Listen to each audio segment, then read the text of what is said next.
How does inertia welding work? Basically, by forcing together pieces to be joined in such a way that rotary motion and pressure are converted into heat, which literally bonds the pieces into one part.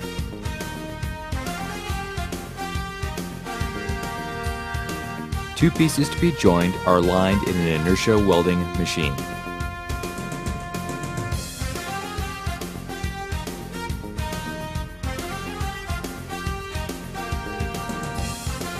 One piece is held stationary, the other is rotated rapidly on a spindle chuck attached to a flywheel. When the flywheel reaches a predetermined speed, it is disengaged and the freewheeling piece is forced against the stationary piece. Friction between the parts heats the budding surfaces to forging temperature. Just before rotation ceases, the two pieces bond automatically. When the flywheel stops, the weld is complete.